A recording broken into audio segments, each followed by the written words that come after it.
E aí, rapaziada, e aí, moçada, tá no ar mais um OK Podcast. Agradecendo já a sua audiência, você que está em casa, você que está no trabalho, está no trânsito, tá ligado aqui na nossa programação aqui no OK Podcast. Obrigado pela sua audiência. Você que nos assiste no YouTube, no Facebook e você que nos ouve também no nosso querido Spotify. Por aqui o teu amigo Alex Antônio e ao meu lado Marconi Ebert. Tudo certinho, Marconi? Tamo aí, né, Alex? Mais um bate-papo aí, mais uma conversa. Vamos ver onde vai terminar, né? Vamos, né? Diz a minha esposa que eu vou sair preso. Não vou fazer nada, não vou fazer nada. Pode dar cadeia, rapaz. Isso aí. Agradecendo aos nossos apoiadores, Dr. Oetker, a qualidade é a melhor receita, Johan Alimentos, 47 anos com você, e também Sky Hotéis, em Gramado, Canela e também em Caxias do Sul. Acesse skyhotels.com.br. Mais uma edição, hoje a nona edição, né? Nona edição do OK Podcast. Nona edição. E quem é o nosso ilustre convidado, Marconi? Pois é, vamos pedir aí pro pessoal deixar nos comentários aí, no final nós vamos dar uma lida. Vão se inscrevendo no canal, vão compartilhando com os amigos aí, que nós vamos ter um papo sério hoje, com bastante conteúdo, né? Nós estamos, né, conseguimos trazer aí o nosso delegado aí, uma das, né, vamos colocar assim, das celebridades aí do município. Vem fazer um trabalho bem sério, bem bacana, né? Né, vamos torcer para continuar assim.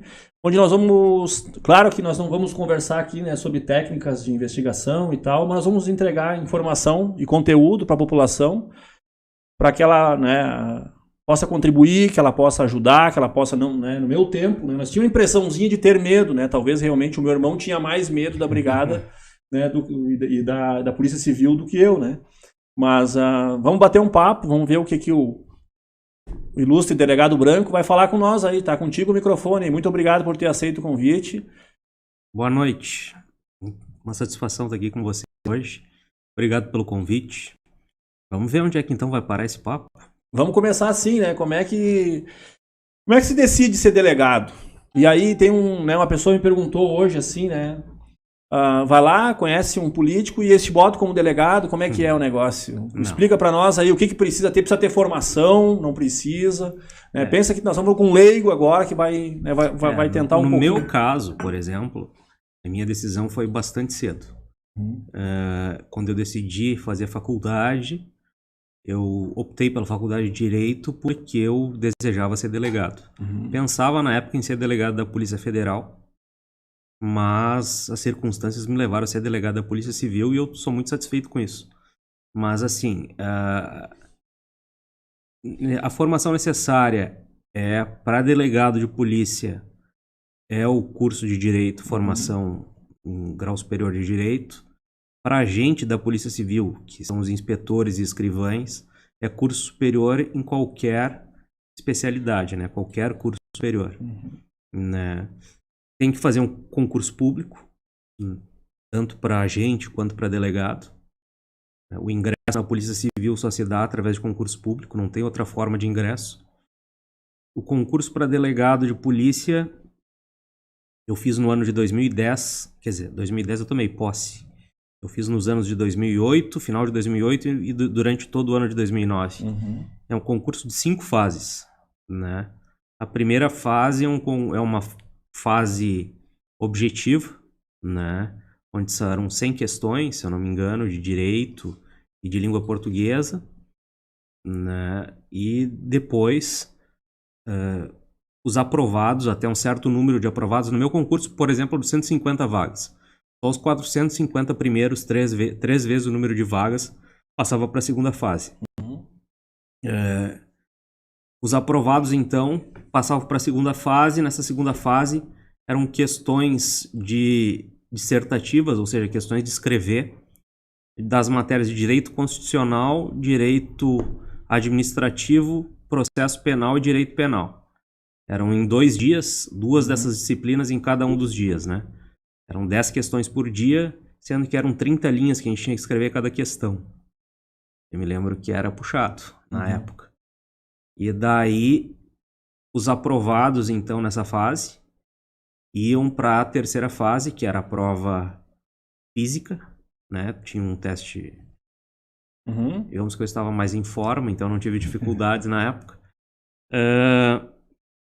Logo em seguida tinha a parte da análise da vida pregressa. Então, eles viam se tu tinha algum problema anterior que pudesse te desqualificar. E por último tinha a avaliação psiquiátrica e psicológica, que daí tu tinha entrevista tanto com o psiquiatra quanto com o psicólogo. Que fazia teste psicotécnico. Aprovado nessa fase. Também me esqueci, também teve prova oral nesse meio tempo. Perdão, logo depois da segunda fase, em que tu era arguído por uma banca de professores universitários, que eles te arguíam sobre direito penal, processo penal. E daí sim, daí tu passava para prova física, enfim. Então era um concurso. Todo um processo. Durou quase 2 anos o concurso. Daí, aprovado nesse concurso, tu vai para a academia de polícia. Lá tu faz um curso de 6 meses, que se tu reprovar nesse curso, tu é eliminado do concurso. Todo o resto não serviu de nada. Daí tu faz o curso, concluído o curso, então daí tu é nomeado pelo governador para exercer o cargo de delegado de polícia. Ele é... duas questões. Como tu decidiu ser delegado e hoje tu és, vamos dizer assim, subordinado ao governador? Não, eu decidi porque sempre gostei da atividade, eu quis ser polícia, essa é a verdade. No meu caso, foi uma decisão pessoal que eu tomei lá atrás, né? A pessoa, sim, em última instância é subordinada ao governador, mas o governador nomeia o secretário de segurança, o secretário de segurança nomeia o chefe de polícia, né?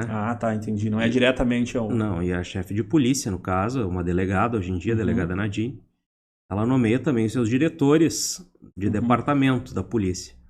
Então, tu não tem um contato direto, né? Mas tu tem uma escala hierárquica até chegar, em última instância, no governador. Certo. É ele que comanda, né? As polícias, tanto a Brigada Militar quanto a Polícia Civil, em última instância. Mas óbvio que abaixo deles tem outras pessoas no meio desse caminho. Certo. Né? Mas... E esse braço, assim, porque na verdade a Polícia Civil ela é um braço do Judiciário. Não, a gente não é vinculado ao Judiciário. Mas é uma polícia... Assim, é bom até a gente esclarecer, porque isso daí é uma... Muitas pessoas não têm noção do trabalho, do que é a função da Polícia Civil, né?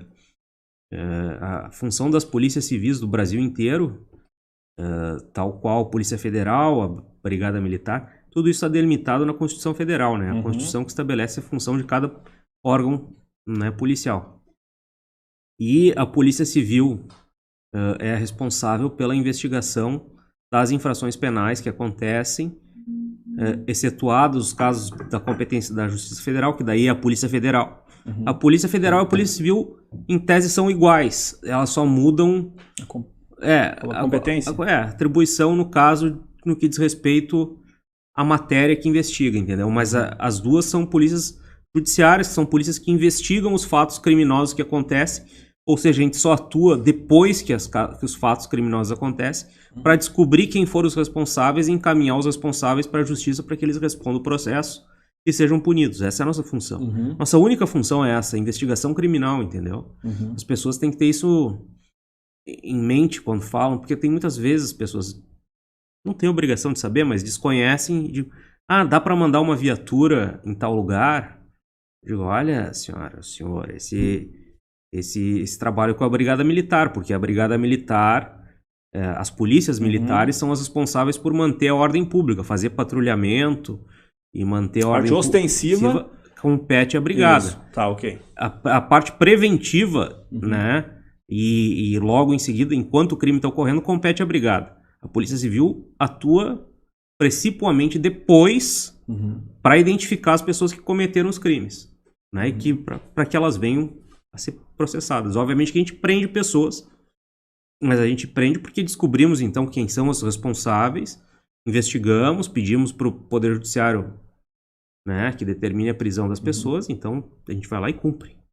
Tá, mas a polícia pode prender. Claro. Tipo assim, se tu vê alguma situação, tu não precisa passar pro judiciário. Não. Simplesmente justifica para eles. Não, a gente... Isso tá na lei, tá no Código de Processo Penal, que qualquer pessoa, né, pode, e os policiais devem, é diferente, a gente tem um dever certo. de intervir quando a gente está vendo que uma infração penal está acontecendo. Por isso que se justifica, por exemplo, por que um policial está sempre armado. Mesmo fora, quando o policial não está trabalhando. Qualquer policial. Pelo menos deveria estar sempre armado. Porque o policial tem a obrigação de intervir quando vê um crime, né? Obviamente o policial não tem o dever de se suicidar, né? Claro. Mas se ele tem possibilidade de intervir e ele pode fazer isso sem expor a um risco além do, digamos assim, do que é esperado, né? Porque risco, obviamente, numa situação dessa sempre vai ter. Sim, sim. Mas o policial deve fazer, né? Por isso que os policiais andam sempre armados, porque a polícia é 24 horas, o cara é policial 24 horas, ele não deixa de ser policial quando ele sai da delegacia ou quando ele sai do quartel. Ele continua sendo policial. É quase uma vocação, assim, uma opção de vida. Certamente, né? Mas, até do ponto de vista jurídico, a pessoa, o policial, responde diferente de uma pessoa comum. Se, por exemplo, tu tá vendo um crime na rua e tu não intervém, nada, em tese tu não tá, porque tu pode fazer. Agora, se eu tô vendo e eu não vou lá e tomo alguma posição, eu respondo pelo resultado que eu não impedi. Certo. Por exemplo, eu sou quase como coautor daquele roubo, entendeu? E é diferente o resultado que se espera de um policial de uma pessoa comum. Entendi. Então... Tu tem a responsabilidade, né, dioturna pela segurança da população, vamos dizer assim. Essa é uma coisa que vem com a profissão, né? Mas a gente escolheu. Não tem problema com isso. Sim, é isso aí, Alex. Eu vejo que eles não se preocupam muito com isso. Assim, eles estão pra ruim mesmo, né? Onde a gente foge, né? Eles muitas vezes vão pra ruim mesmo. Vamos pras cabeças aí. Estamos conversando com o delegado Fernando Branco. Delegado, quando da escolha da profissão, lá atrás, como é que foi a questão familiar, assim, os pais super apoiaram, assim, ou principalmente a mãe, né? Não, filho, de repente escolhe outra profissão. Não, muito tranquilo. Bem tranquilo. Não tive nenhuma espécie de... Ficaram bem felizes na época que eu fui aprovado no concurso. Obviamente, que já dizem até hoje para eu me cuidar. Se cuida. Mas é tranquilo. Não tive problemas de nenhuma natureza nesse sentido aí. Bacana. Marconi, eu acho que se eu fosse fazer... Eu acho que eu e tu, rapaz, acho que a gente não ia passar lá, que eu tava olhando, olha, questão psicotécnica, principalmente a questão física, eu acho que lá no concurso lá é a parte mais difícil, eu acho, né? Eu trabalho com uma psicóloga, né, e ela disse que eu queria o porte de arma, né, eu queria fazer lá o processo para ter o porte de arma. Eu disse, não, tu não vai passar no psicológico, não tem, né, não tem. Eu passei. Tá bom, tá tudo certo. Eu passei. E essa rotina, assim, de acordar delegado, chegar na delegacia de manhã, sabia assim, pode ter acontecido uma bronca durante a noite, normalmente vocês devem ser avisados, né, quando acontece. Eu inclusive determinei isso na delegacia, pelo menos aqui na minha delegacia, e quando acontece um fato violento, na verdade é quando acontece um homicídio, ou acontece um fato que pode gerar repercussão, me liguem, imediatamente me comuniquem, né, pelo menos para eu decidir o que vai ser feito. A rotina não, né? A rotina, eu me refiro a casos... extremos. Não, assim, mas eu me refiro a casos normais, existe um procedimento. Certo. Fora do horário de expediente, fim de semana, a Brigada Militar leva para a delegacia de polícia, o policial de plantão entra em contato com o delegado de plantão na delegacia de pronto atendimento de Novo Hamburgo. E se ele entender, pelo que o policial explicar, que é caso de prisão em flagrante, a brigada então conduz as partes e o preso para a delegacia de pronto atendimento de Novo Hamburgo. A DPPA. Essa é a rotina, né? Ou, digamos, o caso que não foge da normalidade. Mas assim, estou cansado quando é um caso grave, não interessa se é sábado, domingo, de noite, não é de noite, a gente vai e trabalha, né? Não tem? Porque é muito mais fácil resolver um caso grave logo que ele acontece do que se Obviamente a gente não consegue resolver todos, tá? Não vamos criar uma ilusão e achar que Sim. a gente vai resolver tudo logo em seguida. Mas é mais fácil logo que as coisas aconteceram. As pessoas estão mais colaborativas, conseguem, por N motivos. Certo. É mais fácil atingir a verdade naquele momento. Então a gente... Quando a gente vê um filme americano, aí a gente vê que eles fazem aquela história assim, vamos pra cena do crime, daí vai uma equipe e lá eles investigam. Nós temos isso aqui também, nós podemos dizer que nós temos uma inteligência, não precisa entrar em detalhes, né?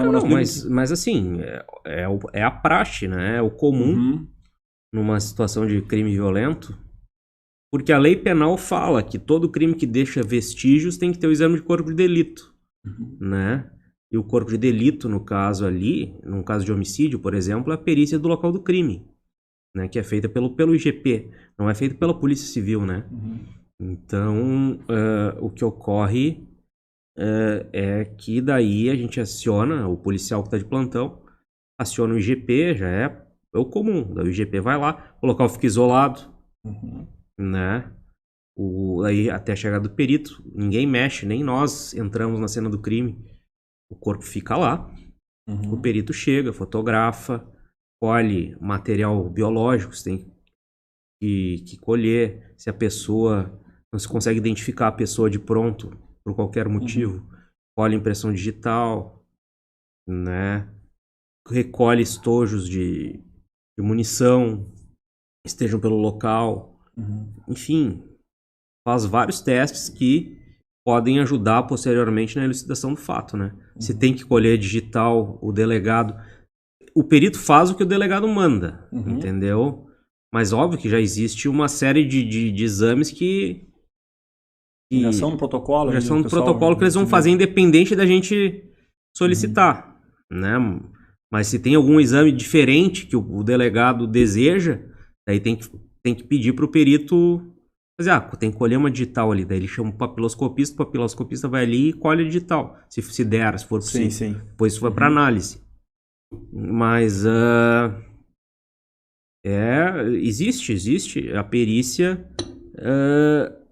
é importantíssima, porque é uma prova que a gente não consegue, que não tem discussão, né? Se ela é uma perícia que é conclusiva, é uma prova praticamente incontestável. Sim. E isso é de suma importância para depois o cara ser condenado. Perfeito. E a questão assim, aconteceu vamos usar o crime, né? E eu, conversando com outro delegado, numa oportunidade, ele disse que a investigação começa por onde estavam os tiros. Como é que... Depende. Né? Imagina-se, como é que começa uma investigação? Bom, aconteceu um crime lá, né, e a pessoa tomou tiro... Né, Vamos fazer o caso hipotético. O Marconi está estirado no chão. Viu? Ó, mãe. A gente vai chegar no local e tá ali o cara. Alguém viu alguma coisa? Geralmente a brigada já chegou antes, porque ele se avisa a brigada, geralmente. Sim. Alguém viu alguma coisa? Tem alguém que viu alguma coisa? O vizinho tal ouviu tal coisa. Bom, aí a gente vai conversar com o vizinho. Né? Quem que é o cara? O cara é o Marconi. Ele tem um problema sério com o vereador X. Então, pode ser que o vereador X tenha alguma coisa a ver com isso. Né? Mas, e aí vai se tateando. E daí a gente vai conversando, porque é comum, não pensa que é incomum as pessoas nos procurarem para nos contar. As pessoas querem nos contar. Sim. E daí nos contam. E daí a gente vai apurar se aquilo que as pessoas nos contam é verdade ou não. Eu costumo brincar, dizer que a polícia é o receptáculo universal de todas as fofocas da cidade, porque a gente fica sabendo de tudo, né? Porque daí a gente vai apurar se aquela fofoca tem fundamento ou não tem, né? Mas pode ter certeza que tudo que acontece na cidade um fofoqueiro vai nos contar. Sim. Né? Então, e é bom que seja assim, viu? Eu não tô reclamando, os fofoqueiros podem. Continuem avisando que pode ser o fio aí para puxar a investigação. Né? E a questão, beleza, aconteceu. Quando não acontece vamos dizer assim, a tragédia, né? A pessoa só, né? Vamos dizer assim, né? Tomou um tiro. Como é que é tratada essa vítima? Como é que é tratada essa pessoa que vai até vocês procurar ajuda? Porque às vezes as pessoas, né, no senso comum, eu não vou registrar ocorrência porque não vai dar nada. Mas né? isso não procede, né? O que acontece, por exemplo, o tiro geralmente, quando você chega uma pessoa baleada no hospital, o hospital sempre vai nos avisar. Certo. Né? Ok. Porque não é só aqui, qualquer hospital, em qualquer lugar, entrou uma pessoa baleada, é automático, se liga pra polícia. Né? É porque é uma notificação compulsória que a gente tem que notificar. Não. Então, vamos tirar a questão do tiro. Tá. Mas uma briga. Aconteceu uma briga na saída de um baile aí, 2 caras brigaram. E daí ele quer que o cara que foi agrediu seja processado. Então ele vai na delegacia de polícia, procura o plantão da delegacia, registra uma ocorrência. E essa ocorrência, então, vai seguir os trâmites. O trâmite é a ocorrência registrada no plantão, vai para o gabinete do delegado, para o delegado despachar e determinar o que vai ser feito. Se é um crime de menor potencial ofensivo, é instaurado um termo circunstanciado. Se é um crime que se chama comum, vamos chamar dessa forma, se instaura um inquérito policial para investigar. São 2 formas de investigar crimes, né? Certo. Só que o termo circunstanciado é mais simples. Tu não tem tantas formalidades assim. O inquérito policial não, ele é mais formal. Tu tem outras coisas que outros elementos, entendeu? Daí tu vai instaurar, vai para um cartório, geralmente da delegacia, que é onde trabalha um escrivão. Esse escrivão vai chamar as pessoas, vai tomar depoimentos, vai conversar comigo, a gente vai determinar a perícia, se tiver que fazer perícia, vai determinar as diligências que têm que ser feitas. A gente conclui esse inquérito e remete para a justiça, né? Que depois vai mandar para o Ministério Público, que vai oferecer denúncia, enfim, a pessoa vai ser processada. É assim que funciona, basicamente, simplificando o caminho é assim, né? Mas quando se esclarece a autoria dos delitos, ele, via de regra, vai para o Poder Judiciário para ser tomadas providências lá, né? Toda ocorrência policial, em tese, quando é um crime, porque eu te digo assim, ó, uma coisa que as pessoas não sabem, pelo menos metade do nosso fluxo lá são fatos que não são crimes, né? E dessas ocorrências, elas vão para o arquivo. O despacho que o delegado, no caso eu dou, é arquive-se. É essa palavra, assim, arquive-se. Né? E digamos José, assim, tu falou de uma briga, daí quem bateu, quem brigou. Não, mas essa não vai para arquivo. Essa não. Essa daí, se não tá... Se é um fato criminoso, tá? E a pessoa que é a vítima diz que quer representar, só não tá esclarecida quem é o autor, o que eu determino, então, é que vá para o setor de investigação, para o setor de investigação diligenciar para tentar identificar quem é essa pessoa. Se o autor já tá esclarecido, por exemplo, vocês 2 brigam, tá? Tu sabe quem é ele. Sim. Tu vai lá na ocorrência e diz, eu briguei com fulano me bateu. Eu tô aqui, tô com a cara roxa. Daí o que eu faço? Eu mando pro cartório, porque daí a autoria já tá esclarecida, o cartório vai te chamar ele, vai chamar a ti, vai ouvir eventuais testemunhas, juntar o exame, geralmente quando é caso simples, assim, não tem vai até te encaminhar para exame no DML, ou então juntar o que tu tiver da UPA ali, alguma coisa, e vai mandar pro judiciário. É isso aí que vai ser feito, entendeu? Mas por quê? Porque já tá identificado. Não tá identificado, e é um crime, bom, daí vai se investigar para se apurar quem é. Perfeito. Né?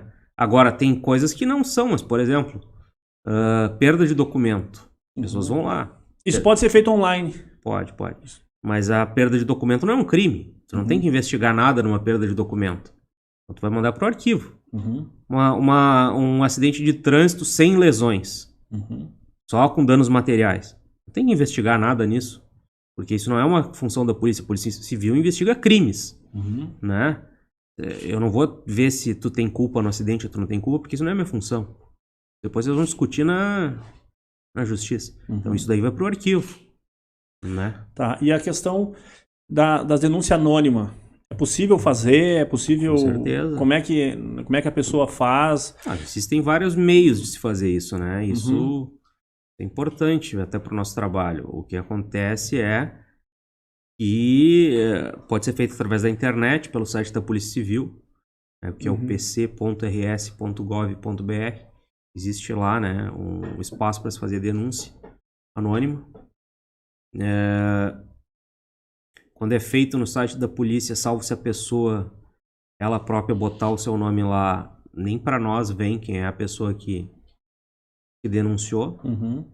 né? Quando a gente recebe, eu recebo diariamente as denúncias que vêm através do canal da Polícia Civil. Vem só a denúncia, não vem salvo se a pessoa se identificou, porque ela pode se identificar ou pode não se identificar, Uhum. né? Em muitos casos já aconteceu da pessoa ligar para a delegacia e fazer denúncia, eu quero denunciar uma coisa. Mas quem é a senhora? Não quero falar.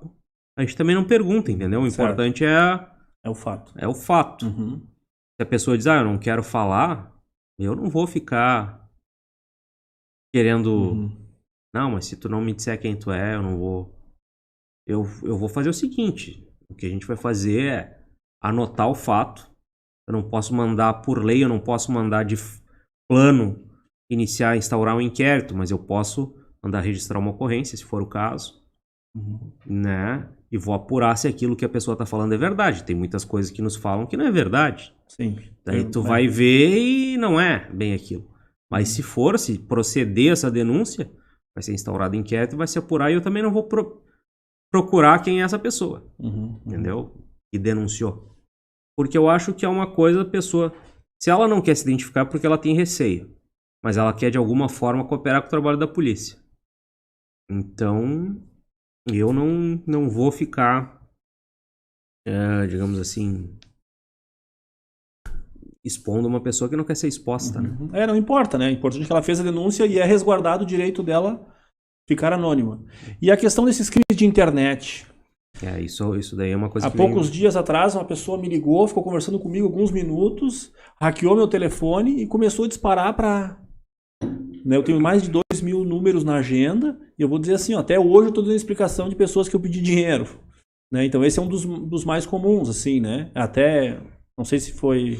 assim, eu vou te dizer que isso é um fenômeno que aumentou muito com essa questão da pandemia. Eu acho que até os bandidos estão em home office, né? Certo. Porque aumentou muito. Eu chego a dizer... Porque, como eu disse, eu despacho as ocorrências todos os dias. Sim. Né? Olha, tranquilamente duplicou o número de casos que tinha em relação ao período anterior, o que nós temos hoje em dia. Né? E são golpes de todo tipo. Né? Esse que tu sofreu não é incomum, mas tem outros tipos. O golpe dos nudes, que hoje em dia é muito comum, muita gente cai, sabe? E não acho que hoje... Como é que é o golpe dos nudes? O golpe dos nudes, uma pessoa entra em contato... Vamos te usar como exemplo aqui. Isso, vamos lá. Você vai sair vivo. Uma pessoa te contata nas redes sociais, uma menina,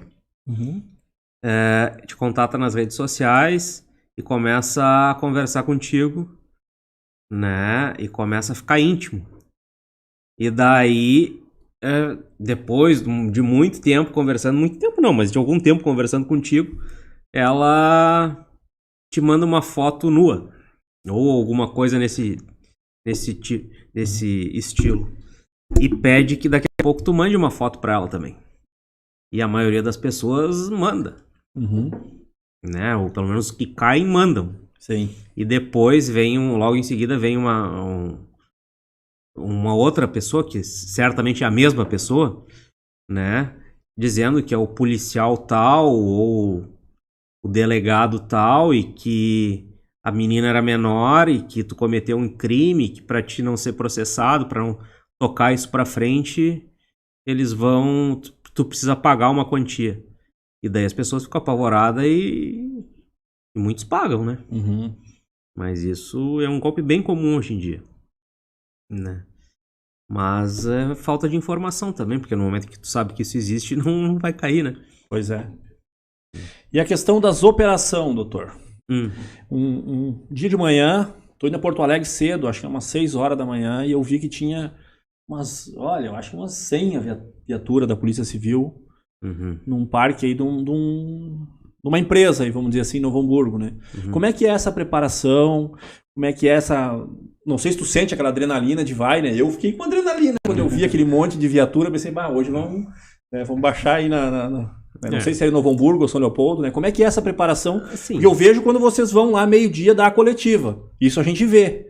Mas eu imagino que não é hoje descobriu e amanhã vai lá e faz, óbvio né? que não.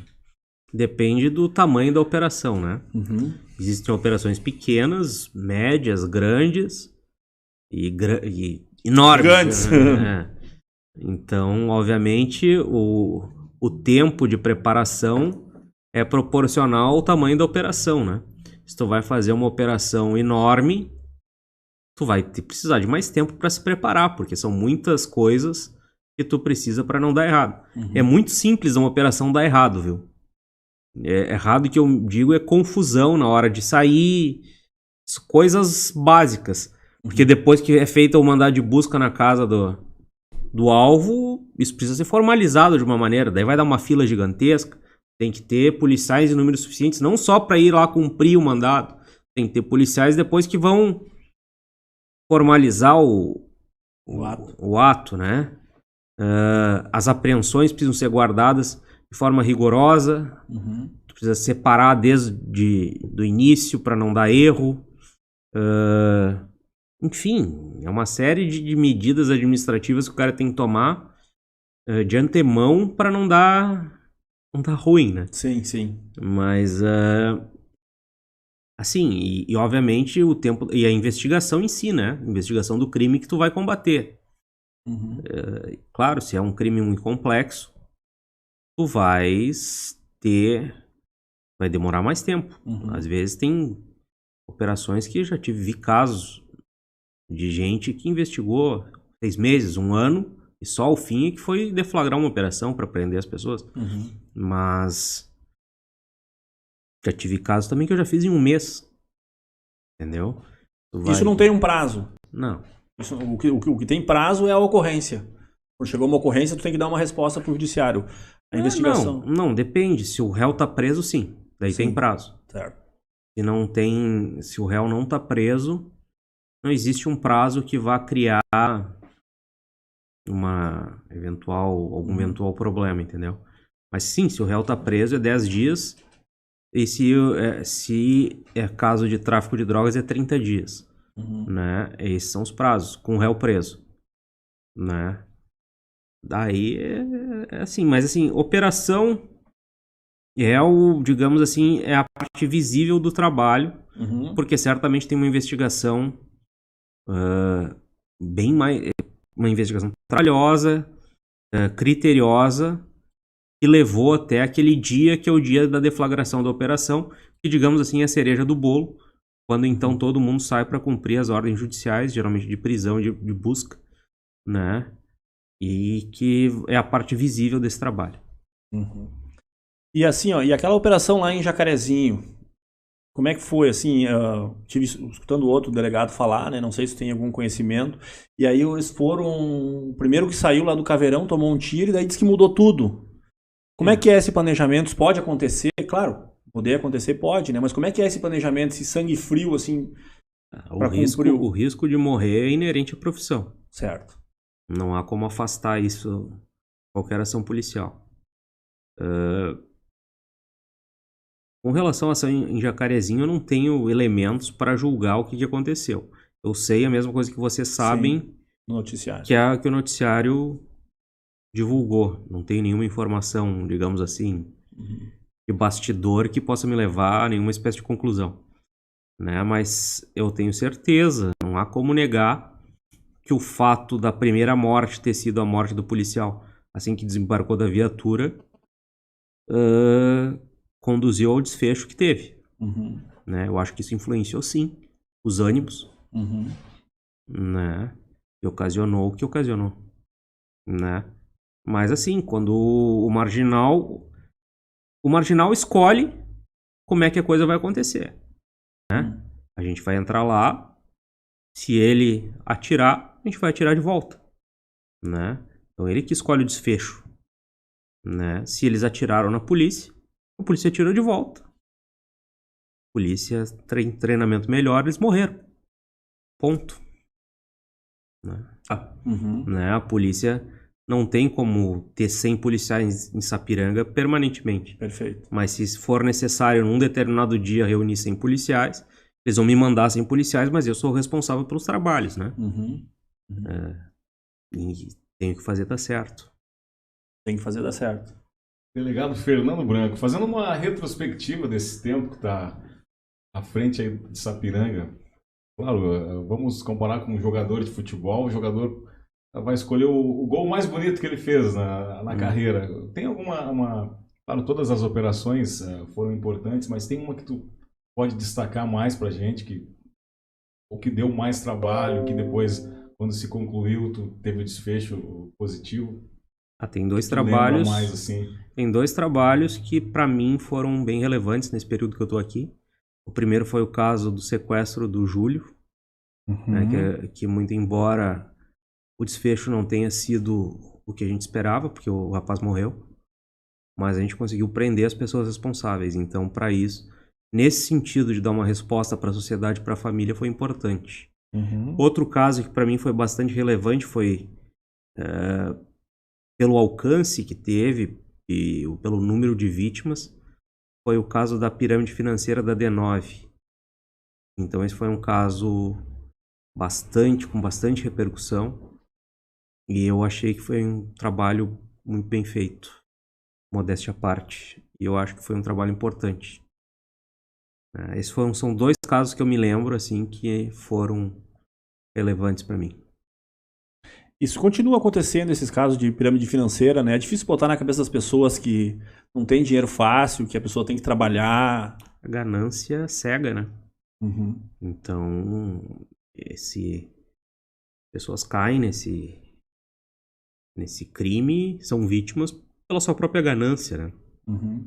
Porque já viram tantos casos semelhantes na imprensa, certamente um familiar ou um amigo alertou: olha, não põe teu dinheiro lá que... Não, mas dessa vez não vai. Dessa vez é sério, dessa vez o pessoal é do bem. E o destino é sempre o mesmo. Eu via uma pessoa me convencendo a entrar, ele me mostrava uma planilha no Excel. Não, aqui, ó, quanto eu tenho de dinheiro. Eu disse, cara, se eu vou aí, eu já boto que eu tenho o dobro. Porque isso é uma planilha de Excel, isso não é necessariamente um documento que está no teu nome, no banco, com alguma garantia, né? Então eu vejo que as pessoas também acho que gostam de ser enganadas ou gostam de acreditar em... Gananciosas. Ganância. E daí acabam caindo. E vão continuar caindo, infelizmente. E as pirâmides vão continuar existindo. Porque sempre tem o esperto que acha que pode enganar as pessoas e faturar dinheiro fácil. De fato, ele consegue por um tempo, né? Sim. Mas... E falando da delegacia... Delegado, como é que é a organização, assim? Tu é o administrador, tu é o gerente, né? Quantas equipes tem, se pode falar ou não, né? Como é que é essa questão, assim, na delegacia, né? Se a prefeitura é do prefeito, vamos dizer assim, né? Mas a delegacia, como é que é? Assim, eu sou responsável pela gestão da delegacia, tanto do pessoal, quanto dos recursos que a gente tem ali. Recurso eu me refiro viaturas, armamento... né? E cabe a mim organizar isso de forma a realizar o trabalho. Nós temos atualmente 13 policiais civis, mais alguns funcionários cedidos pelo município, né? Que são funcionários concursados pelo município, né? Tanto de Araricá. Nossa delegacia, ela atende os municípios de Sapiranga e Araricá. Então a nossa circunscrição, que a gente chama, é os dois municípios, né? Então a prefeitura de Araricá também nos auxilia, cedendo um funcionário concursado, ele é cedido para a delegacia. Da mesma forma o município de Sapiranga, como funcionário, né? E nós temos, na verdade, de Sapiranga são 2 funcionários. E temos um estagiário contratado por Araricá.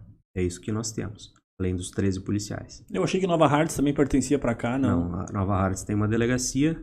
Tem um delegado? O delegado sou eu. Né? Eu respondo por Nova Hartz também. Mas aí não...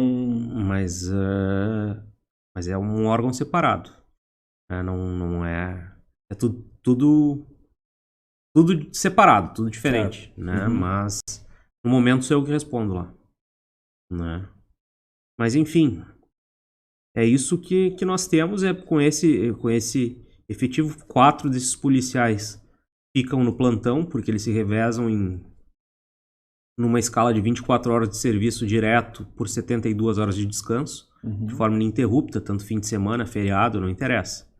Eles trabalham nessa escala. E os outros 9 estão no expediente, divididos entre os cartórios, que é aquilo que eu expliquei antes, que eles fazem os procedimentos que já têm autoria identificada, enfim, e o setor de investigação, que é o setor responsável por elucidar os crimes que não têm autoria ainda. E quando o delegado tira férias? Daí a chefia, no caso da delegacia regional, né, nomeia um delegado para responder neste período, né, temporariamente. Daí ele fica com as 2 delegacias, responde pela dele e vem eventualmente aqui despachar o expediente e atender quando há alguma necessidade urgente, né? Mas sempre tem um delegado responsável pelas delegacias, isso é normal. A gente tem, obviamente, a gente faz uma escala de todos os delegados da região. Um vai tirar férias tal mês, outro tal mês, para daí cobrir a ausência do outro. Né? Mas isso é normal. Tá, e hoje a delegacia funciona até que horas? É 24 horas. Plantão, né? O plantão funciona 24 horas. Obviamente, daí é definido por lei, horário de expediente da delegacia, dos cartórios, investigação. Investigação trabalha sempre, está sempre trabalhando. Mas é das 8h30 ao meio-dia e da 1h30 até as 6. Né? Os cartórios, principalmente, trabalham nesse horário. O plantão, 24 horas. E a investigação, quando acontece alguma coisa... Obviamente, eles trabalham no expediente e também quando acontece alguma coisa importante fora de horário. Daí não tem horário, daí se trabalha... Eu já cheguei a trabalhar mais de 24 horas direto. E é normal, acontece. Às vezes acontece, né? Ah, mas eles ganham, como é que é? Serão, né? Acho que não, né? Acho que não tem... Os agentes têm hora extra, o delegado não. O delegado é 24 horas delegado. Não tem hora extra, não recebe. Delegado Fernando Branco, natural de Bagé. Isso. Veio para Sapiranga quando, delegado? 1996 eu vim morar em Sapiranga. Meu pai veio trabalhar no hospital aqui de Sapiranga. Eu não tinha 16 anos ainda. Eu fiz logo em seguida que eu vim pra cá. E moro aqui desde então. Só saí daqui quando eu passei no concurso para delegado em 2010, que daí eu fiquei 2 anos e 8 meses fora. Mas não tem opção, né? Tu é mandado para onde o Estado deseja. Mas logo em seguida eu vim trabalhar em Três Coroas, trabalhei um tempo em Três Coroas, mas daí já vim morar aqui de novo em 2013 e aqui estou desde então. Quando me convidaram em 2015 para assumir a delegacia da cidade, eu disse, olha, é a cidade onde eu moro. Eu tô disposto a aceitar. Então tá. Foi um convite do delegado regional que assumiu então naquele ano. E ele me convidou, ele disse que queria fazer algumas mudanças aqui em Sapiranga, me convidou se eu queria assumir. Eu conhecia ele porque ele era meu colega ali de Parobé, o delegado Rosalino, que hoje é secretário de segurança do município de Campo Bom, né? Já é aposentado hoje em dia. Quando ele assumiu, ele perguntou, Branco, tu quer ir? Eu disse, eu quero. Então vamos. Vamos. Aí, então, eu assumi em 31 de janeiro de 2015, eu assumi a delegacia do Sapiranga. E aqui estou desde então. E pretendo continuar. E olhando assim, olhando do Estado para nós, de Porto Alegre, vamos dizer assim, do governador para nós, vocês têm as condições de fazer um bom trabalho? Falta alguma coisa? Eu vejo que outros estados o pessoal se queixa muito. Aqui eu vejo que o barulho é menor, assim, né? Tu entende que nós temos aparato financeiro? Claro, sempre precisa mais.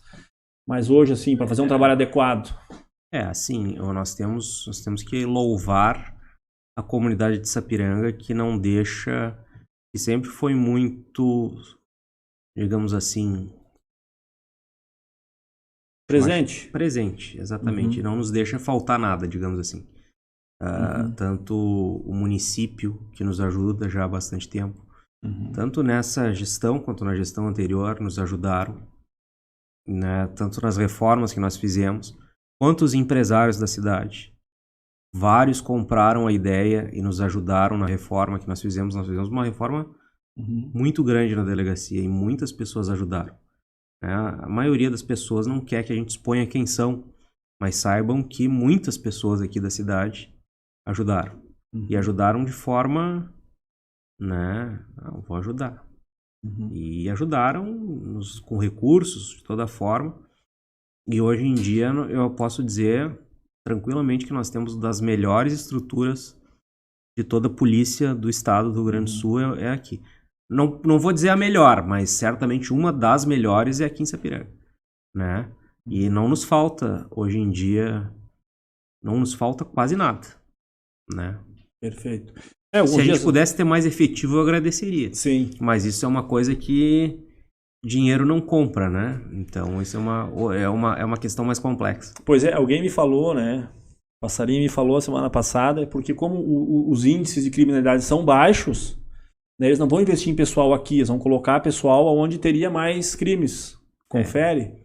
É possível, É né? possível, pode ter fundamento. O gestor que decide isso pode ser que quando esteja pensando onde vai botar as pessoas novas, considere isso.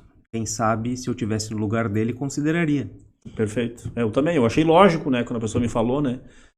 Nós pedimos efetivo para cá, bom, mas aí ele vai olhar para a cidade X, tem muito mais crime, ele vai... Nós vamos investir, né? Seria uma coisa lógica, né? É que, por exemplo, o número de agentes que se formam, geralmente, nessas turmas, se a pessoa botasse um agente em Sapiranga, um em Dois Irmãos, um em... Dois Irmãos tem uma cidade menor, quem sabe até faria, mas sei lá, se espalhasse em todo o estado, um em cada cidade, o efeito seria quase nulo. Certo. Agora, se daqui a pouco tu pega e põe 15 em Novo Hamburgo, por exemplo, bom, tu começa a ter um efeito melhor. Só que daí é uma opção, né? Tu deixa outros lugares descobertos, mas é uma opção. O gestor tem que fazer opções. Às vezes, tu contenta um e descontenta outros. Mas essa é a função do gestor. Eu não tô isentando, né? Eu acho que a gente tem que ter também em Sapiranga tem que ter a atenção por parte do governo. Mas a gente olha só pela nossa ótica, a gente tem que... Essas pessoas, quando elas tomam a decisão, elas têm que tomar a decisão pensando no todo. Então a gente também tem que entender o outro lado. Como né? eles pensam. Eu achei lógico, né? Até porque tem um concurso rolando, eu acho. E aí eu fui atrás de umas informações. E esse projeto K9 aí dos cachorros na nossa prefeitura, na nossa Polícia Civil aí. Já pegamos algumas informações aí numa outra oportunidade, né? Como é que tu vê ele, o que realmente ele traz de efetivo, assim, né? Tem o esquema lá. Mas certamente é uma ferramenta importante para a gente poder combater especialmente o tráfico de drogas, né? Que é uma coisa que está disseminada hoje em dia. Porque digamos assim, a precisão do faro de um cachorro, não inventaram nenhum dispositivo melhor ainda para identificar e nos ajudar a encontrar a droga, né? Então isso foi uma iniciativa que a gente teve, tem bastante apoio nesse sentido e por enquanto está tendo bons resultados. Esperamos continuar com essa iniciativa aí. Nós temos 2 cães, né? E esses cães são treinados. Temos o adestrador, que é o Luciano, que treina os cachorros, né? Mas ele não... Como ele não é policial, ele não conduz os cães, né? Certo. Nas situações mais... De risco. Então tem policiais, geralmente medeiros, conduzem os cachorros para que eles possam fazer o trabalho deles. E tem nos ajudado muito. E aí, Alex? E o carinho da comunidade, delegado Branco, é muito, muito legal, né? Muito cotado para ser prefeito, depois deputado federal, e aí estão investindo. Não quero saber de política. Foi um pedido da comunidade muito grande, assim. Teve muitas sondagens, principalmente em época de política. Teve muito, assim, veiculado o teu nome. Até não sei se você gostaria de falar sobre isso, mas para nós, da comunidade aqui de Sapiranga, foi veiculado o teu nome muito forte como candidato a prefeito nessa eleição em especial passada, mas Inclusive ainda fica o seu nome rondando para as próximas eleições, talvez. Como é assim, que tá a política na tua teve vida? na época essa ideia, digamos assim, circulou e houveram sondagens, sim, nesse sentido, mas nunca houve uma tratativa séria, entendeu? Uhum. No sentido de, vai ser assim, vai ser assado, nunca teve, mas se considerou essa hipótese. Mas por várias questões familiares, eu pensei muito se valia a pena eu entrar nesse barco ou não. E acabei desconsiderando essa hipótese, né? E hoje em dia eu não penso em me envolver na questão política. Acho que isso não vai agregar nada à minha carreira, nem à minha caminhada. Então eu prefiro continuar trabalhando como delegado. Eu acho que eu faço bem. E eu prefiro continuar assim. Eu acho que corro menos risco sendo polícia que na política. É até mais útil, né? Porque né, na prefeitura o que rolava era isso. Mas e aí nós vamos perder o delegado? Vamos ter um prefeito, mas vamos perder o delegado. Exatamente, nesse caso perderia. Né? Então não teria como conciliar as duas. Não, mas assim, não... De fato, repito, se considerou isso na época. Mas logo em seguida se abandonou a ideia e se partiu, então, para as pessoas que hoje em dia não tenho por que negar que isso aconteceu na época, mas logo em seguida superou-se essa ideia. Beleza. E os crimes contra a vida, delegado? Contra a mulher, contra o idoso, isso aumentou mesmo na questão da pandemia? Não aumentou? Todos os índices são feito aos crimes digitais diminuíram. Né? Não teve nenhum índice criminal violento que aumentou na pandemia. Né? Pois eu vejo muito na mídia eu falo com relação a Sapiranga. Certo. Né? Eu não estou mencionando outros lugares. Eu falo com que eu despacho todo dia. Que eu posso... Obviamente eu não sei os números de cabeça, mas a gente tem uma ideia pelo que a gente vê, né? Diariamente. Sim. Né? Então... não teve um aumento nos índices de criminalidade violenta. Teve um aumento expressivo, repito, nos crimes digitais, mas o resto todo diminuiu. Nós não temos um homicídio em Sapiranga no ano de 2021, até o presente momento. Nem em Sapiranga, nem em Araricá, nem em Nova Hartz. Nenhum homicídio. Né? Então... E tu imagina a que isso? O que tu... Olha, a gente, é uma diminuição que vem ocorrendo há vários anos. Certo. Tá? Se intensificou nesses últimos 2 anos. Mas não só em Sapiranga, em todo o estado. Tá? Mas aqui eu considero que esses índices caindo reiteradamente ano após ano, né? Com alguma exceção, teve um ano que aumentou, mas assim... eles vêm caindo, né? A tendência de queda. Eu acho que isso é fruto da repressão. Não tem outra explicação. Né? As pessoas começaram a ver que se eu fizer, eu vou ser preso. O crime não compensa. É o cálculo. Todo criminoso faz esse cálculo. Sim. O criminoso, na cabeça dele, ele calcula, vou fazer. Mas se eu fizer, eu vou ser preso. Mas eu vou ficar 1 ano. Mas não, vou ficar 10 anos. Então não vou fazer. Então, é o cálculo que todo criminoso faz.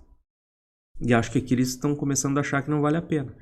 Tá, e tu acredita que tem alguma relação com o desarmamento? Como é que a pessoa faz, né? O Gui perguntou aí sobre o posse de armas.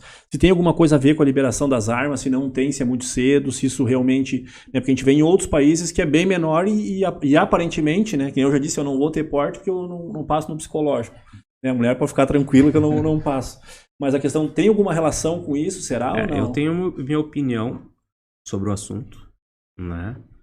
Eu sou favorável a uma liberalização da questão do armamento. Essa é a minha opinião pessoal, minha. Né? Mas eu acho que a gente tem que ser bem criterioso na hora de atribuir uma diminuição dos crimes violentos à liberação. maior do aumento. Eu acho que precisam estudos que identifiquem as causas que estão levando a essa redução. Né? Eu não posso dizer, não, é por causa disso. Seria um chute, entendeu? E eu não gosto de fazer esse tipo de suposição. Eu acho que a gente tem que ter cautela nesse sentido.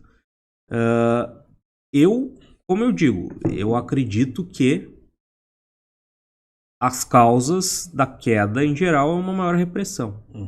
Não existe outra explicação, né? Porque as pessoas não deixaram de ser violentas um ano para o outro. A única coisa é que elas começaram a achar que não vale a pena cometer crimes. Né? E isso é uma conta que até uma criança consegue fazer. Sim. E essa questão, assim, eu já comentei contigo numa outra oportunidade, né? E aí vocês vão lá e prende, e aí um delegado, numa ocasião, assim, nós estávamos na Rádio Gaúcha, e ele falava, né, eu prendi, e antes né, da pessoa ser presa, ele já tá solto, e eu tô lá com um monte de papel tendo que preencher. Eu entendo a frustração de vários, isso pode acontecer, né? Mas assim, isso eu já te falei também em outra oportunidade, isso não é uma coisa que me afeta, pessoalmente. Sim. Isso é uma coisa muito minha. Eu acho que tem digamos assim, um ritual, um rito. Olha, se o cara foi solto, o meu trabalho é prender. Eu não fico discutindo. Se eu tiver que ir lá prender o cara de novo, eu vou lá e prendo. Eu não me, digamos assim, não me emociono muito com isso, sabe? Não é uma coisa que me altera ou me faça perder o sono. O cara foi solto, eu fiz o meu trabalho, eu fui lá e prendi. O cara rateou de novo, eu vou lá e vou prender ele mais uma vez. Tem gente que aqui em Sapiranga, desde 2015, já pode pedir música no Fantástico, porque eu já prendi o cara mais de 3 vezes. E assim, né? Pra mim é tranquilo isso. Eu lido bem com essa parte, não é uma frustração pra mim. Mas eu entendo que tem pessoas que sim, esse retrabalho pode gerar um certo desconforto. Mas, falo por mim. Porque eles falam, porque eu prendi, a polícia prendeu e o judiciário soltou, a polícia prendeu.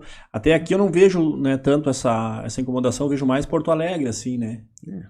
Fazer o quê? Vai lá e prende de novo. E aonde tu imagina que está a raiz da violência? O que tu atribui, assim, né, as pessoas são violentas porque tem alguma questão de drogas ou alguma outra questão eu acho cultural? Que existem fatores que podem levar ao comportamento violento. Dizer que existe uma causa só, eu acredito, é temerário. Né? Eu acho que existem vários fatores. Eu acho que existem predisposições inatas, genéticas de determinadas pessoas que são mais violentas que outras. Né? Não tem como negar que a pessoa A pode ser bem mais violenta que outra, pode ter um temperamento mais calmo. Né? Eu acho que tem fatores sociais, eu acho que a pobreza é uma coisa que pode levar à violência. A falta de educação, né? Enfim, inúmeros. A droga, sem sombra de dúvida, é um fator que gera a maioria. Não só as drogas ilícitas, mas também o álcool, né? A gente vê violência doméstica. É o álcool. É o álcool que geralmente causa a violência doméstica, né? Diferente de outra, não é necessariamente uma droga ilícita. Então, tem muitos fatores que pode levar à violência, não é um só. E a questão da maconha, tu acha que era bom? É favorável, não é favorável? Já pensou sobre o caso? Será que realmente vai diminuir a violência? Ou vai aumentar o consumo e vai acabar... Olha, vou te dizer, como delegado eu não posso ser favorável à liberação das drogas, né? Mas, de fato, eu posso te dizer o seguinte. Pela realidade que nós enfrentamos nas ruas, a maconha praticamente está descriminalizada. Está descriminalizada. Né?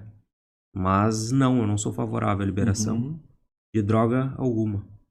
Mas, né, eu acho que a liberação da maconha a gente vê em outros países, como nos Estados Unidos, em inúmeros estados dos Estados Unidos, a maconha hoje é liberada em maior ou menor grau, né?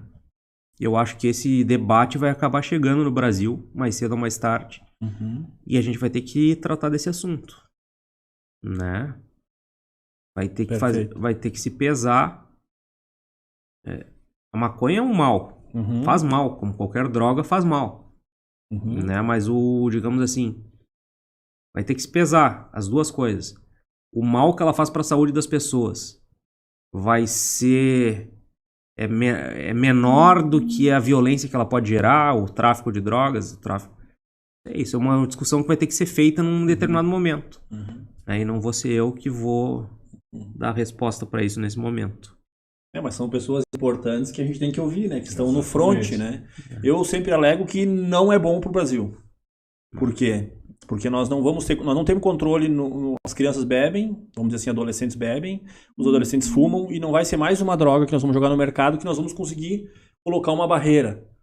Deles não experimentarem, porque o grande problema que eu vejo, né, é a questão da experimentação muito cedo.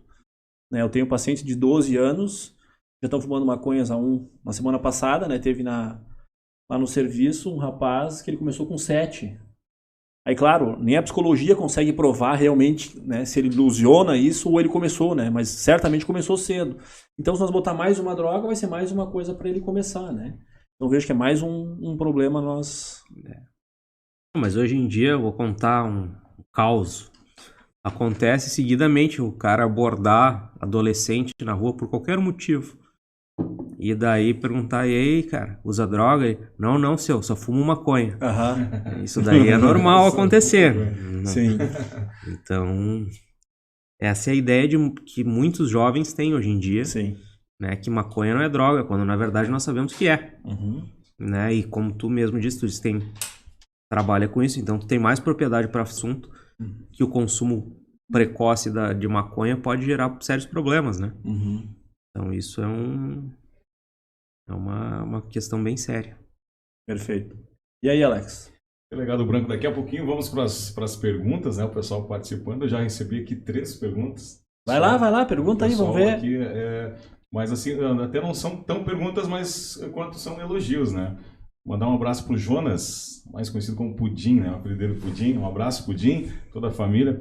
Boa noite, Alex e Marconi, estamos assistindo aqui. Se possível, pergunta para o Dr. Branco o que ele acha, como ele trata da popularidade dele aqui na cidade. É um cara muito querido e não desmerecendo, mas antigamente ninguém sabia quem era o nosso delegado. E hoje ele tem muita popularidade na cidade. É o Jonas participando com a gente. Um abraço, Jonas. Obrigado pela participação aqui. E também, deixa eu achar aqui mais uma mensagem. Deixa eu responder. Elogiando. Vai lá. Obrigado. Não, o que eu acho é o seguinte, a popularidade acho que reflexo do trabalho. Né? Eu quero ser conhecido pelo trabalho que eu faço. Se o trabalho que eu faço agrada a população, porque acha que eu faço o que eu sou pago para fazer, né? Então, se esse reconhecimento vem do trabalho, eu fico satisfeito, né? E é por isso que eu quero ser conhecido pelas pessoas, pelo trabalho que eu faço enquanto delegado de polícia, que como eu disse, o que eu sou contratado pelo Estado, pela população para fazer. O Anderson Freitag pergunta para nós aqui no YouTube aí. Ele diz assim, né, nas palavras dele: nós moramos numa cidade segura ou não? Comparado ao nosso entorno, com certeza absoluta. Né? As pessoas não podem esquecer a localização geográfica de Sapiranga. Sapiranga é uma cidade a 60 quilômetros da capital do estado, que até pela sua população é a cidade mais violenta, não teria como ser diferente. Perfeito. Né? Nós estamos no Vale dos Sinos, que é uma região conhecida por abrigar algumas facções criminosas, né? E eu respondo sem medo de errar. Os nossos índices de criminalidade me permitem concluir dessa forma. Se comparar com o nosso entorno, certamente nós estamos numa cidade segura. Se comparar com os índices de criminalidade da Suíça, eu responderia que não. Mas nós estando onde nós estamos, com certeza. Sim. Eu vou muito para Canoas, eu estudava lá, E aí eu tinha a impressão, assim, de que eu entrava em Canoas, parece que, né... Sério mesmo, assim, eu não parava em sinaleira, né? Tá errado, eu sei, tá errado. Mas eu ficava pensando assim, vão me assaltar, parece que, sabe, aquela coisa, vou botar, eu tenho 100 pila, vou botar 50 ali, vou guardar 5, sabe? Eu tinha essa impressão. E aí quando chega em Sapiranga, né, me dá, assim, uma certa segurança, assim, eu me sinto bem aqui, nasci aqui, né? Olha, certamente, assim, eu não posso ser mentiroso e dizer que não acontece nada aqui. Acontece, óbvio que acontece. Mas numa proporção menor que acontece em outras cidades da volta. Né? Perfeito. A Marinalva, né, coloca aqui assim, ó. Acompanhe o delegado nas redes, né? Ótimo trabalho. Gostaria de saber, né, quando oferecem dinheiro falsificado para venda na internet. Eu não sei se tu já viu alguma... Já vi. Se eu respondo sempre para as pessoas que me mandam essas notícias que a investigação do crime de moeda falsa compete à Polícia Federal. Isso aí, a lei é clara em dizer que esse crime deve ser investigado pela Polícia Federal. Né? O que ocorre é que, muitas vezes, isso que acontece aí é um golpe, né? A pessoa que está vendendo dinheiro falso jamais vai entregar o dinheiro falso. E a pessoa que ia comprar o dinheiro falso não pode ir na polícia dizer que ia comprar dinheiro falso. Então, em se tratando de estelionato, tem que ser registrado na delegacia de polícia, vai ser investigado. Né? Em se tratando de realmente uma falsificação de moeda, quem tem que investigar é a Polícia Federal. Né? Não é um trabalho que compete a mim. E aí, dentro dessa história do falsificado aqui, existe muita tentativa de suborno, né, tanto da polícia, quanto fora, quanto algum crime, assim... Né, em que sentido? No sentido, esse dia eu ouvi uma pessoa falando assim, que ele emprestava dinheiro a juros. E aí, não, né, pela nossa legislação, não pode. Isso acaba parando em vocês ou não? Olha, a gente tem 11 mil ocorrências por ano registradas em Sapiranga. 11 mil ocorrências? Às vezes quase 12, dependendo do ano. Mas é mais ou menos esse número, de 11 a 12 mil. Então chega de tudo na delegacia. Né? Não tenho que não aparece. Não tenho que não aparece. Vamos dar um oi pra galera aqui? Vamos lá. Vamos lá, Luciano dos Santos, Lede, Verenice, Luiz André, minha mãe tá assistindo, muito bem. O Anderson, a Ana, Inajara, a Prof, a Sônia, a Marta, o Diego, a Rose Mama, a Márcia, minha irmã, o Luiz, a Raquel, Dona Iraci, a Vera. O Elomar, ele pergunta aqui, e ele já respondeu, né? Tu tá em outra cidade lá, tu tá em Novo Hamburgo e acontece um crime, tu é delegado lá também. Interessa. Sou delegado em qualquer lugar, em qualquer hora. Não, o homem não tira a farda. Né? Tanto eu sou delegado como qualquer policial é policial, né? Sim. Gostaria de saber, delegados, pedofilia feminina. Tem algum índice, alguma informação aí que ele não deixou bem claro aqui na pergunta? Como assim? Ele explica e eu respondo. Tá, vai já, escreve de novo aí enquanto nós vamos lendo e nós vamos passar aqui, depois vamos passar rapidamente o Facebook. É o pessoal dando parabéns pelo trabalho, né? Só elogios, admiro muito o trabalho. Cássia, boa noite, parabéns pelo trabalho, Até achei que teríamos mais perguntas, o pessoal meio que ficou assistindo e prestando atenção. A Sônia botou uma imagem, não consigo ver, o Anderson já falou ali da Cidade Segura. Parabéns ao delegado, diz o Hildo, Filiba. Vamos lá. A Sônia pergunta aqui, quanto às facções, como estão sendo tratados esse assunto aqui na nossa cidade? Olha, facções... Primeiro, a gente não menciona nome porque a gente não dá mídia para essa gente. Perfeito. Né? Segundo, elas existem não só em Sapiranga, como existem no estado inteiro. Em maior ou menor grau. Não existe cidade que não exista nenhuma espécie de envolvimento das facções criminosas existentes no estado. Mas, obviamente, elas são combatidas. Hoje em dia elas são muito mais fracas do que já foram no passado. Né? A maioria dos líderes estão presos. Né? Fomos nós que prendemos eles. E eles estão sendo reiteradamente condenados já tem gente aí com quase 100 anos de cadeia. Então, a gente prende, né? Perfeito. É isso que a gente tem que fazer. A gente prende e combate. E tentar descapitalizar eles. Que quando eles perdem o dinheiro, eles perdem o poder. Né? E assim a gente vai trabalhando. Até por isso que eu investiguei bastante aqui na questão de toda a organização, né? Porque me diziam antigamente, né, um jargão popular, não, que o que era organizado era o crime.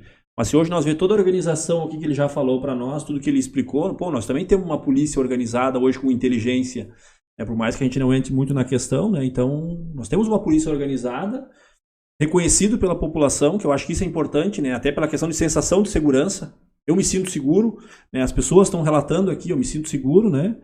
Ó, a Carla coloca parabéns pelo trabalho, delegado Branco. Sapiranga tem sorte por ter Fernando Branco como delegado, excelência e competência, dedicação e enfrentamento. O Cláudio também coloca aqui, boa noite, delegado, faz um belo trabalho na nossa cidade. Daisy, delegado Branco, Sapiranga ganhou muito com sua presença na gestão policial. Excelente trabalho, né?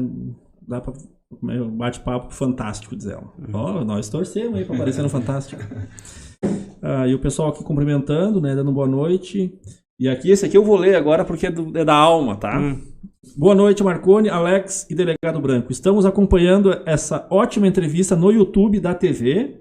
E aqui vem o detalhe, né? Um abraço do Carlos Colorado, né? Isso aí, não trocou o... O que tu me diz, Alex? Achei que a gente não ia falar sobre futebol. Eu não queria falar, mas ele provocou, mas ele não se escondeu. Não estava querendo entrar. Que conste em ata que eu sou gremista. Delegado gremista. Mandar um abração também pro André, tá acompanhando a gente aqui. O delegado Branco é F pontinhos, né? Revolucionou a nossa cidade. Obrigado. Um abraço, André. Obrigado pela participação aí, pela audiência. Vamos lá, aqui ó, o Jean pergunta assim, os casos de assédios. Vamos lá, essa pergunta tá difícil, hein, Jean? Mas vamos lá, delegado. Há casos de mulheres assediadas? Olha, a violência sexual é uma realidade, né? Não há como... Acontece, né? Nós já prendemos inúmeras pessoas que cometem violência sexual não só contra mulheres, contra crianças também. Né? Nós tivemos o caso, nós prendemos um professor que assediou inúmeras crianças, né? Enfim, infelizmente essa é uma realidade, acontece. Os crimes de natureza sexual, não só em Sapiranga, mas no mundo inteiro, são crimes que são difíceis de investigar, porque eles acontecem geralmente dentro da casa das pessoas, sem testemunhas, quando a única prova que tem é a palavra da pessoa que é assediada, né? Ou que é violentada. E isso acontece, às vezes, por muito tempo, às escondidas. E é um crime muito difícil, né? Muito difícil. Mas, infelizmente, acontece, não só aqui, como acontece em todo lugar. Né? Infelizmente. Vamos lá, a Márcia Carraro pergunta sobre o estelionato a cooperativas de terrenos. Né, se aconteceu, se está acontecendo. Olha, já tanto aconteceu que nós fizemos um trabalho grande. Ele foi na cooperativa... Me faltou o nome da cooperativa agora no momento. Mas que nós prendemos várias pessoas envolvidas. Né? Também tem o outro caso mais recente, que as pessoas foram denunciar na delegacia. E isso acontece em ondas, entendeu? Teve uma época em Sapiranga que se criaram muitas cooperativas. E de tempos em tempos as pessoas se sentem lesadas porque aquilo que foi prometido a elas nunca lhes foi entregue. E daí elas começam então a se juntar em associações, em grupos, e começam a procurar a delegacia, digamos assim, juntas, entendeu? E a gente sempre elucida, pede a prisão de quem tiver que pedir a prisão, né? E já tem 2 casos que nós prendemos os responsáveis, né? E, obviamente, eles ficam um tempo presos e depois vão responder o resto do processo em liberdade. Mas a gente já, por 2 vezes, foi em 2 casos, não foi num só. Foi 2 cooperativas que nós prendemos os responsáveis. Mas aqui em Sapiranga eu ainda vejo que... pode ser que a gente tenha outros casos, porque foram muitas cooperativas e várias não entregaram até hoje o que prometeram aos seus associados, né? Seus cooperados. Vamos ver o que o futuro nos reserva. Certo. Estamos aí nesse bate-papo aí, aprendendo bastante, né? A gente sempre diz que nós temos alguns professores aí, estamos tendo uma aula. Mais uma aula. Só fica apavorado com a calma do homem, né? Então, você que tá pensando em fazer uma coisa errada, olha, ele vai te investigar com calma aí, meu. Né? Não vamos... O trabalho é esse, né? O trabalho é esse. E aí, Alex? Perfeito. Mandar um abraço também pro William, também está acompanhando aí no YouTube. Um abraço, William. Obrigado pela audiência. Muita gente nos acompanhando aqui e a maioria elogios ao trabalho do delegado e de toda a equipe, né? Eu não tenho digamos assim, a ambição de agradar a todos, né? Nem Jesus Cristo agradou, não vai ser eu que vou conseguir fazê-lo. Mas podem ter certeza que a gente se esforça para fazer o melhor possível, né? Em prol não só em prol da comunidade, na verdade, né? É para isso que a gente trabalha. O lema da Polícia Civil é servir e proteger. Enfim, a gente tenta de fato fazer isso. E o William até ele perguntou aqui, ele disse que se o delegado não quiser responder, não tem problema. Essa questão de suborno nas apreensões, as facções ali, os bandidos, ainda é recorrente? Eles oferecem dinheiro? Não me prende? Olha, se eu falar uma coisa aqui, muitos não vão acreditar, mas a verdade é, eu completo em novembro deste ano 11 anos de polícia. Até hoje, aconteceu apenas uma vez de uma pessoa me oferecer suborno. E não foi em Sapiranga, foi em outro lugar que eu trabalhei e, obviamente, eu não aceitei, por óbvio. E essa pessoa respondeu por isso. Mas, não sei. Comigo, posso falar por mim. Certo. Comigo aconteceu apenas uma vez e faz muitos anos e não foi na cidade de Sapiranga. Mas, né, é a verdade. Eu tô falando o que é isso aí. A Cássia pergunta para nós aqui, eu vou pedir para a Cássia assistir o começo do programa. Tá? Porque eu não vou fazer o delegado explicar todas as 5 fases que é o concurso para ser delegado.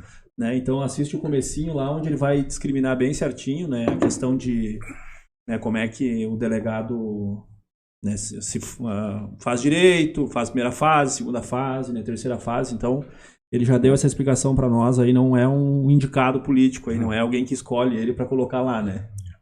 Perfeito. Estamos aqui com o delegado Fernando Branco e também com a nossa parceria de Dr. Oetker, a qualidade é a melhor receita, Johan Alimentos, 47 anos com você, e Sky Hotéis, em Gramado, Canela e também em Caxias do Sul. Acesse skyhotels.com.br.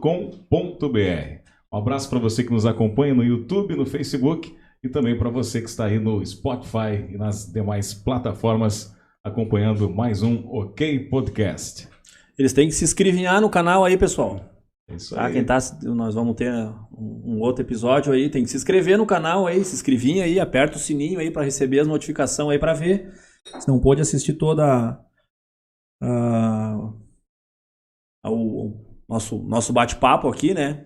Ela pergunta aqui, agora sim, esse ele não explicou. Para ser agente, é o mesmo processo? É um concurso também, obviamente concurso público. Como eu disse, tem que ter curso superior em qualquer curso superior, mas necessariamente um curso superior. E o processo tem prova objetiva, tem redação, tem prova física, tem teste psicológico, psiquiátrico, tem sindicância da vida pregressa e tem depois o curso de formação, né? Passando nessas fases, a pessoa se torna agente da polícia. E, obviamente, dentre as pessoas que fazem o concurso, os escolhidos são os que tiram a nota mais alta, né? E tem idade para fazer? Não.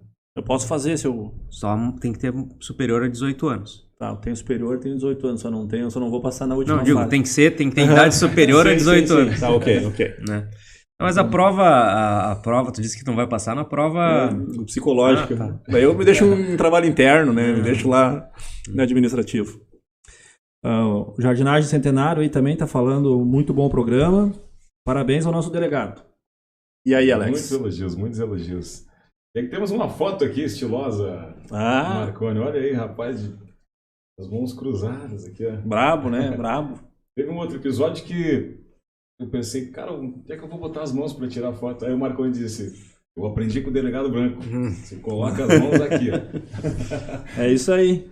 O que nós vamos fazer com essa foto? Essa foto aqui, uma vai para o nosso varal de convidados, que a gente tem um carinho enorme. E outra vai para o delegado, levar de recordação. E a que vai para o nosso varal, queremos aqui o autógrafo do delegado Branco. Por gentileza. Nosso 9º episódio, mais um OK Podcast. Agradecendo mais uma vez para você que nos acompanha. Ainda não se inscreveu no nosso canal? Vai lá, se inscreve no nosso canal. OK Podcast. Com Muito dois obrigado. Os, OK Podcast. E se inscreve também o sininho, né? Ativa o sininho para receber as notificações.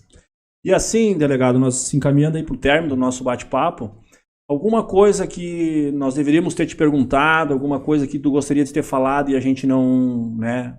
Eu não sou profissional é ele, tá? Eu só sou metido. Que tu gostaria de deixar de recado à população, né? Que tu queira deixar uma mensagem, enfim, o espaço aí está aberto. Um recado eu deixo para a população. Peço que confiem na Polícia Civil.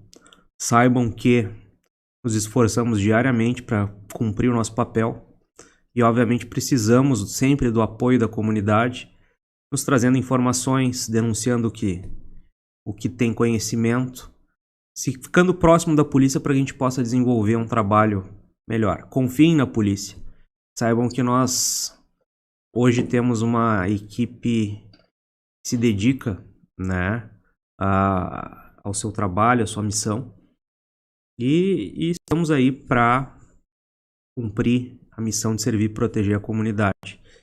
E já falei mais do que eu tenho o hábito de falar. Agradeço o convite de vocês, né? Foi bem legal. Eu que agradeço aí a disponibilidade, né? Sei que é uma agenda corrida. Obrigado por ter trazido essas informações. Pode ter certeza que nós estamos à disposição aí do que precisar. Né, e entendo que nós temos que contribuir para que as forças, né, tenham esse laço forte do Estado, para que a gente esteja protegido, a gente possa ter uma vida tranquila, né, e quem sabe um dia chegar aí a ser uma Suíça, né? Então temos que oferecer a esses profissionais o melhor equipamento, a melhor, como eu vou dizer, a melhor forma de trabalho. O que eles precisarem para trabalhar, eles precisam ter o acesso, né? E eu acho que a gente tem que, de alguma forma, facilitar para que isso aconteça. Então, da minha parte, muito obrigado, né, pelo nosso bate-papo. Vamos, talvez, ter outros mais para frente, né? Vamos ver, né, se tudo continua assim, nessa paz, a gente continua fazendo os programas. Tá? Muito obrigado mesmo aí por ter trazido tanta informação importante. Obrigado, delegado Fernando Branco. Um abraço, estendo um abraço a toda a equipe. Mais uma vez, parabéns. E sintam-se abraçados por toda a comunidade aqui de Sapiranga, ou quase toda, né? Vamos dizer assim. Tem uns que a gente não faz questão. Mas muito obrigado, né? E contem comigo para quando tiver outro convite, eu venho de novo. Valeu. Perfeito. Este foi o 9º episódio do OK Podcast, recebendo o delegado Fernando Branco, com a parceria de Dr. Oetker, a qualidade é a melhor receita, e Johan Alimentos, 47 anos com você, e Sky Hotéis, em Gramado, Canela e Caxias do Sul. skyhotels.com.br. Grande abraço do teu amigo Alex Antônio e também do Marconi Ebert. Até a próxima. É. Valeu. Valeu.